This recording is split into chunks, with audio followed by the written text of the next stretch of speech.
Hello and welcome to Podiatry Practice Mastery. Don here.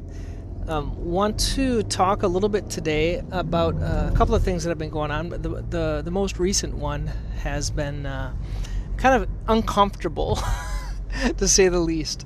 So let's talk about it. I had a talk today with a sales coach. Okay. What I've been trying to do is I've been doing these patient presentations for literally ever, and I'm trying to get better at them. The first person I talked to was about a month ago. She was a speech coach, kind of like someone that teaches you to get rid of the ahs and the ums and be more confident as you're speaking. She gave me a couple of good tips about speaking. And my brother, he is in real estate sales, like selling apartments or houses. And he uses this person from Southwest Consulting.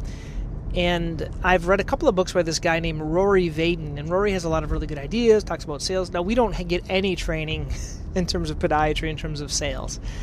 And I met with this guy a couple of times to see if this would be a good fit, to see if it would be like, because the conversation in my head is just sometimes talking to someone else about how we do things can help the process to improve.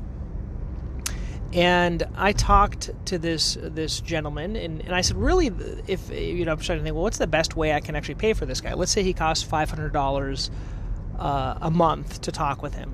Okay, so the way to do that, the best way would be the whole orthotic theory, right? If I can do one more pair of orthotics, that will pay for him. And so I said, well, what I would really like to do is 10x my uses of orthotics, and ethically wanting to offer them more to my patients.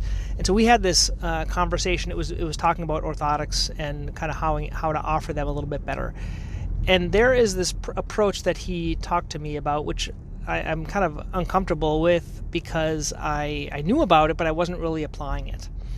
And that approach is something called CPR. So CPR stands for cut, pour salt in it, and then resolve it. And this is something, once again, we don't get any training. And if you've ever read any sales books, you probably heard about this idea. But it's all based on the idea of having the patient, or having whatever you're trying to sell, that person, have a desire to know what they have going on, what's the pain that they're feeling, and then provide a solution. And where I was making the mistake, okay, I've been making this mistake for a long time, and I didn't realize it. And so this is where it's getting a little embarrassing, okay? So all of us, when we treat people, let's talk about plantar fasciitis. Okay. We're seeing people for plantar fasciitis, but what's wrong with you? You have pain in the bottom of the heel, okay? And then once we kind of figure out the pain, we know right when they come in what's going on. And I know what's going on right when they come in. So do you. You can like see it. Or if they have dermatitis, or if they have nail fungus, or whatever else they have. So we make the diagnosis. We kind of figure out what the cut is, what's going on. But where I lack, and you may lack as well, is in the idea of pouring salt on it. Okay? Because what he says, Don, well, you should ask them, well, how does this affect you? And I said, well, but why should I ask him when I already know? I know it hurts him when he gets out of bed.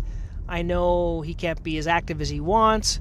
I know it hurts in the morning when they get up, and then it gets a little bit better, then it hurts at the end of the day. He says, yes, you know that, okay, just like you know the diagnosis when they come in, but the patient needs to verbalize it. And that means you need to pour salt on it. And the way we do that is with questioning. And there's going to be certain questions you're going to ask, such as, how does this affect you in your daily life? What can't you do because of your heel pain? What would it be like if you continued to live with this for the rest of your life? Why do you want to get rid of it now versus 6 months ago when you had it? How is it affecting you more now? And then what you do is you listen to them. And I said to this guy, I'm not used to this because this, I got 5 or 10 minutes with my patients. This isn't going to work, and this and that. And I said, well, and then this is something that this may be the same with you. It's kind of like when a patient comes, they want your advice, and then they don't do what you say, thinking they know better. I figured, well, this guy, all he does is train people how to do sales. He probably knows a little bit more than me on how to sell. I might know more doctoring, but he knows more about sales. And so I'll give it a try. So if you want to see what my latest slides are, because I'm changing my slides, go to patientpresentations.com, and it'll lead you to my patient presentations tool. Basically, it's just a link of all the slides that I do. Open up either Achilles tendonitis and plantar fasciitis, and then you're going to see the slide by slide, and then a couple of slides have questions on them. And it's those question slides that I'm asking patients, and then I just kind of sit and listen. And then if you want to have them feel more pain, you say, okay, well, yeah, tell me a little bit more. And it really sounds like psychology or like therapy, like tell me more, because we're always in such a rush. So that is why my kind of my epiphany. It's not that complex, it's not that deep, but it's going to take a little bit of time to change the way I think about it. So to help me a little bit, I have a little piece of paper I keep with me. Actually, it's my notepad, my prescription notepad of how I explain things to patients. I fill it out after I see them, so I do the presentation, then I fill it out. But on the back, I wrote a couple of these questions down just to jog my memory, because I'm not used to asking these questions. I know they're simple questions, but asking these questions consistently, like how does this affect you, or what it would be like if you stayed living with your heel pain, or why do you want treatment now, or how is it affecting your life? Like these type of open-ended questions to let them talk about it. I'm gonna give it a try. I'll let you guys know kind of how it goes, but that was my experience with this salesperson. Once again, if you want to see the questions I'm using, go to patientpresentations.com, and you can get access to this. And I would just say, when you get my slides, just bookmark that and use it, and let me know what your thoughts are. Okay, until next time. Thanks, guys.